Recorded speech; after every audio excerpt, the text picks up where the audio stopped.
बिस्मिल्लाहिर्रहमानिर्रहीम। मैं हूं रज़ा मेकर। उम्मीद है आप सब लोग खैरियत से होंगे।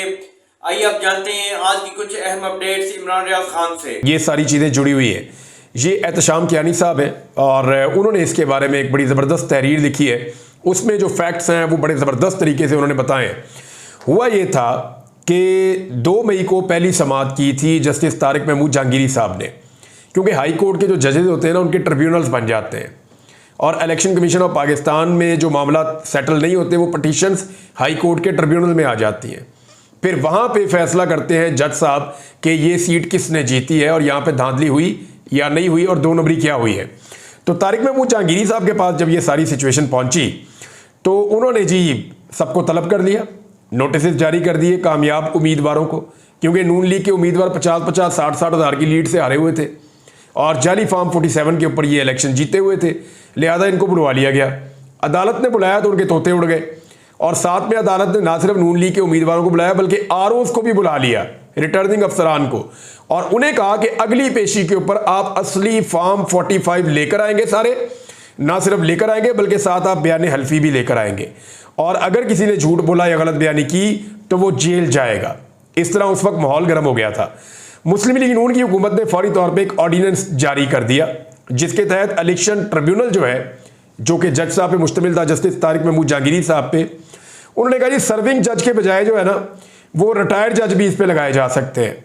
और फिर नून लीग के कामयाब उम्मीदवारों ने 6 जून को इलेक्शन कमीशन में ट्रिब्यूनल तब्दील करने की दरखास्तें दायर कर दी और 4 ही दिन में इलेक्शन कमीशन ने फैसला करते हुए जस्टिस तारिक महमूद जहांगीरी साहब का ट्रिब्यूनल फारिग करके तो कहीं और शिफ्ट कर दिया। इस्लामाबाद हाई कोर्ट में ये ऑर्डिनेंस चैलेंज हो गया और फिर इलेक्शन कमीशन का ट्रिब्यूनल तब्दीली का फैसला कल अदम करार देने की दरखास्तें भी दायर हो गई। इस्लामाबाद हाई कोर्ट के चीफ जस्टिस आबिर फारूक साहब ने पहली समाअत में तो इलेक्शन कमीशन की चंगी जो है वो इज्जत अफजाई की और पहली 3 समाअतों में लगातार वो ये कहते रहे कि ट्रिब्यूनल तब्दीली का फैसला गैर कानूनी है, ये बरकरार नहीं रह सकता और रिटायर्ड जज के नए ट्रिब्यूनल को इलेक्शन पटिशन मुंतकिल करने का कमीशन का ऑर्डर उन्होंने मुअत्तल कर दिया। लेकिन केस का जल्दी फैसला नहीं हुआ बल्कि समाअतें चलती रहीं और तब तक ऑर्डिनेंस को पार्लियामेंट में पेश करके एक एक्ट बना दिया गया। यानी आबिर फारूक साहब की जो इस्लामाबाद हाई कोर्ट है उसने इस मामले को इतना लंबा किया कि वो जो ऑर्डिनेंस सदर ने पेश किया हुआ था, लेकर आए हुए थे, उन्होंने पार्लियामेंट के जरिए से उसका एक एक्ट बना दिया, उसकी जो सिचुएशन है वो तब्दील कर दी। अच्छा, अब हुआ ये कि उस कानून साजी के खिलाफ भी दरखास्तें दायर हो गई। इस दौरान जजेस की 2 महीने की छुट्टियां आ गई। आमिर फारूक साहब ने मौसम गर्मा की 1 हफ्ते की छुट्टी पर जाने से पहले 11 जुलाई को जस्टिस तारिक महमूद जहांगीरी साहब को यह कहते हुए रोक दिया कि बस चंद दिन की तो बात है, 1 हफ्ते की जो है छुट्टी है, उसके बाद मैं रोजाना की बुनियाद पे समाअत करूंगा और 4-5 समाअतों में केस निपटा देंगे। लेकिन ऐसा हुआ नहीं। तारिक महमूद जहांगीरी साहब ये ऑन रिकॉर्ड कह चुके हैं कि मैं 1 से 1.5 हफ्ते में इस्लामाबाद की इन 3 सीटों के नतीजे पे पहुंच गया हूं और मैं 1 से 1.5 हफ्ते में फैसला कर दूंगा, क्योंकि उन्होंने सारा सुना हुआ है मामला। बिलाखिर चीफ जस्टिस साहब ने 29 जुलाई को फैसला दिया। 29 जुलाई याद रखिएगा। और आज क्या है, आज जब आप ये वीडियो देख रहे हैं तो आज 19 सितंबर है और 29 जुलाई की बात है, 50 दिन हो गए इस बात को। 29 जुलाई को फैसला इन रिमार्क्स के साथ महफूज नहीं किया बल्कि उन्होंने कहा कि जजमेंट रिजर्व नहीं किया, बल्कि वो ये कह रहे हैं कि ये वेट फॉर ऑर्डर है, यानी मैं 1-2 दिन में फैसला सुना रहा हूं, यानी इस किस्म का उन्होंने वहां पे रिमार्क्स दिए। लेकिन एक बार फिर ऐसा नहीं हुआ। वो जो फैसला 1 या 2 दिन में आना था, 1 महीने और 20 दिन के बाद अब आज मुकर्रर किया गया है कि वो फैसला आएगा। होगा क्या? इसको इतना लंबा लटकाया गया है सिर्फ इसलिए कि मुस्लिम लीग नून की इस्लामाबाद की 3 सीटें बच सके। और ये 3 सीटें बचाने का मकसद क्या था? इस्लामाबाद की मकसद ये था कि जब भी आईनी तरमीम की जाए तो ये 3 सीटें मुस्लिम लीग नून के काम आए। मेरी आप बात समझे, जस्टिस तारिक महमूद जहांगीरी साहब बहुत करीब पहुंच गए थे। उन्होंने नून लीग की ये 3 सीटें उड़ा देनी थी, या तो ये पाकिस्तान तहरीक इंसाफ को फौरन मिल जानी थी या यहां पे दोबारा इलेक्शन हो जाना था। इसके अलावा और कोई रास्ता नहीं था। तो इसलिए कि ये सीटें मुस्लिम लीग नून के पास रहे, ये केस लमक गया और इतना ज्यादा लटक गया कि 50 दिन तक भी वो फैसला नहीं सुनाया गया जो 1 या 2 दिन में आना था। तो अब ये फैसला आज सुनाया जाएगा। आमिर फारूक साहब हो सकता है फैसला जस्टिस तारिक महमूद जहांगीरी साहब के ट्रिब्यूनल के हक में दे दें। अगर उनके हक में देंगे तो वो फिर 1-1.5 हफ्ते के अंदर सीटें उड़ा देंगे ये वाली। लेकिन अगर उनके खिलाफ ये फैसला आ गया तो फिर अपील में चले जाएंगे बाकी लोग, दूसरी पार्टी। तो अभी इसके अंदर देखते हैं कि आज फैसला आता क्या है। एक और जो बड़ी खबर है, जो पाकिस्तान में इस वक्त सबसे बड़ी खबर चल रही है, वो ये है कि चीफ जस्टिस ऑफ पाकिस्तान कौन होंगे, कैसे होंगे। यही है अब तक की सबसे बड़ी खबर इस हवाले से।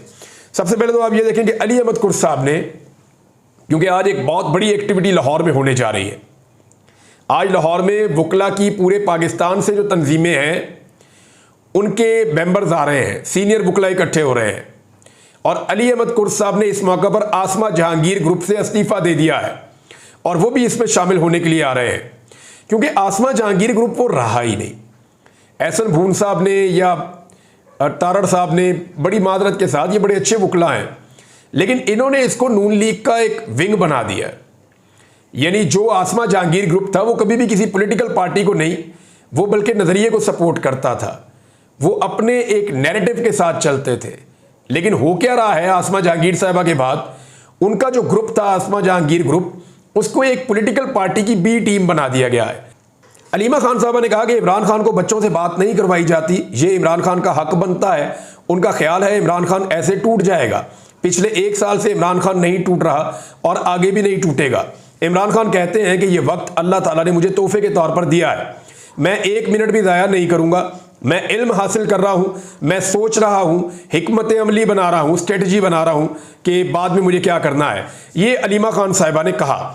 अब इसके अलावा आप गौर करें तो जेल में से जो खबर आई थी वो ये थी कि इमरान खान साहब को 250 से ज़्यादा किताबें फराहम की गई हैं। यानी इमरान खान साहब ने एक भंडार है इल्म का, जिसको वो पढ़ रहे हैं, किताबों को पढ़ रहे हैं, और जो किताबें उनको मुहैया की गई हैं उनमें से मैंने कुछ किताबों के नाम पता किए हैं। तो ये बड़ी शानदार किताबें हैं, दुनिया के अंदर बेहतरीन बिकने वाली किताबें हैं, और ये नॉलेज का भंडार है जो इमरान खान साहब किताबें पढ़ रहे हैं। ना सिर्फ वो किताबें पढ़ रहे हैं, कुरान पाक भी पढ़ रहे हैं, अहादीस भी पढ़ रहे हैं। मेरे ख्याल में वो अपना ज़्यादा वक्त अपनी जिस्मानी फिटनेस और अपने आप को तैयार करने में गुजार रहे हैं कि आने वाले वक्त में उन्होंने पाकिस्तान को किस तरफ लेकर जाना है और पाकिस्तानियों को किस तरफ उन्होंने तरगीब देनी है। तो इमरान खान साहब के लिए ये वक्त बजाय उन्होंने ज़ाया किया नवाज शरीफ की तरह या जरदारी साहब की तरह, या वो अस्पताल में पड़े रहे, उन्होंने इस टाइम को यूटिलाइज किया और इस पूरे साल के ऐसा लगता है कि एक एक मिनट को इमरान खान साहब ने अपनी तैयारी में इस्तेमाल किया है। एमनेस्टी इंटरनेशनल का एक स्टेटमेंट आया इमरान खान साहब को लेकर, ये भी बड़ा अहम है। उन्होंने कहा कि पाकिस्तान से इमरान खान साहब को फौरी तौर पर रिहा किया जाए। उन्होंने मुतालबा किया हुकूमत पाकिस्तान से कि बानी चेयरमैन पाकिस्तान तहरीक इंसाफ इमरान खान को फौरी तौर पर रिहा किया जाए। एमनेस्टी इंटरनेशनल के शाया करदा बयान में इदारे का कहना है कि इमरान खान की सज़ा के हवाले से बैनुल-अक़वामी इंसानी हकूक़ के मेयारात के तहत कई मुनसिफाना ट्रायल की खिलाफ वर्जियों का पता चला है। यानी उनका ट्रायल ठीक नहीं हो रहा, जिसके नतीजे में इनकी मनमानी नज़रबंदी हुई है। इदारे का कहना है कि इमरान खान को इनकी आज़ादी के हक से महरूम रखा जा रहा है। यही बात अक़वाम मुत्तहिदा से भी कही गई थी। एमनेस्टी इंटरनेशनल का कहना है कि उसने इमरान खान के मुकदमात की अहम दस्तावेजात का जायजा लिया है और ट्रायल में शामिल वकला से बातचीत की है, जिससे पता चलता है कि इमरान खान को हिरासत में रखने और तमाम सियासी सरगर्मियों से दूर रखने के लिए कानूनी निज़ाम को हथियार के तौर पर इस्तेमाल किया जा रहा है। एमनेस्टी इंटरनेशनल ने पाकिस्तानी हुकाम से मुतालबा किया कि वो इमरान खान को सवाबदीदी प्री ट्रायल हिरासत से फौरी तौर पर रिहा करें। तहरीक इंसाफ ने भी इस हवाले से अपने ऑफिशियल ट्विटर अकाउंट पर ट्वीट किया और उन्हें सारी तफसीलात बताई। लेकिन एमनेस्टी इंटरनेशनल का इस वक्त मुतालबा ये बहुत इंपॉर्टेंट है और इमरान खान साहब के लिए दुनिया भर से आवाज़ उठ रही है और बार बार उठ रही है। और ज़हूर कुरैशी साहब ये भी आज़ाद हैसियत में है। शबीर कुरैशी मैं फिर तस्हीह कर दूँ, मैं माजरत चाहता हूँ आपसे। शबीर कुरैशी बड़े शानदार कारकुन है पाकिस्तान तहरीक इंसाफ के। इमरान खान साहब के लिए इन्होंने बड़ी मार खाई है, बड़ी कुर्बानियाँ दी हैं, तो ये बिल्कुल वो नहीं है, मेरी स्लिप ऑफ टंग थी, मैं उसके लिए माजरत चाहता हूँ। ज़हूर कुरैशी साहब का नाम था। अब चौधरी इलियास साहब के मामले में मैं एक बात बड़ी आपको क्लियर कर दूं, ये आप देख लें, ये काफ लीग की लिस्ट है। ये काफ लीग के 4 MNA आपको नजर आ रहे हैं। इन पे जो सबसे ऊपर वाला MNA है काफ लीग का, ये चौधरी इलियास है। ये इमरान खान साहब के नाम के ऊपर वोट लिया और फिर लोटा बन के काफ लीग ज्वाइन कर ली और काफ लीग को अपना बयान हल्फी दे दिया। और पाकिस्तान तहरीक इंसाफ ने एक मरतबा नहीं, कई मरतबा इनको वार्निंग दी है और कई मरतबा इनको इंस्ट्रक्शन दी है कि आप इसके खिलाफ पटिशन डालें, इसके खिलाफ इलेक्शन कमीशन में जाएं, इसके खिलाफ अदालत में जाएं या हमारे पास डॉक्यूमेंटेशन करें ताकि हम सुप्रीम कोर्ट ऑफ पाकिस्तान में जाकर बात करें। लेकिन हर मरतबा चौधरी इलियास साहब जो है वो कन्नी कतरी होकर निकल जाते हैं, खामोशी से निकल जाते हैं, यानी बड़े आराम से। और हैरत की बात यह है, जब भी कभी कोई मौका आता है खड़े होने का तो ये अगवा हो जाते हैं, हादसाती तौर पे, इत्तफाकिया तौर पे। और जैसे ही वो मौका खत्म होता है ये फिर बरामद हो जाते हैं और आकर अपने घर में बैठ जाते हैं। यानी बच्चों को भी पता था क्या होने जा रहा है, लेकिन इनको पता नहीं था। तो मैं आपको फिर बता रहा हूं कि ये जो चौधरी इलियास साहब है, ये डील के तहत इलेक्शन लड़े थे। इन्होंने इलेक्शन के बाद बयान अल्फी लिखकर काफ लीग को दे दिया था और इसकी वजह से काफ लीग को एक मखसूस नशिस्त भी मिली। ये आप देख सकते हैं, मखसूस नशिस्त भी ये काफ लीग को इनकी वजह से मिली है।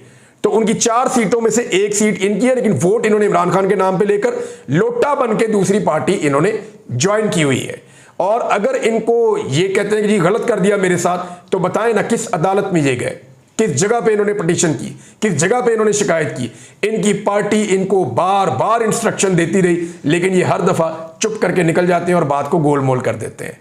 तो इन्होंने बयान अल्फी इमरान खान साहब को नहीं दिया, इन्होंने पाकिस्तान तहरीक इंसाफ के साथ और इमरान खान के साथ धोखा किया। तो नाज़रीन, ये थी आज की अहम अपडेट्स। इसी के साथ अपने मेजबान रज़ा मेकन को इजाज़त दीजिए। अल्लाह हाफिज़।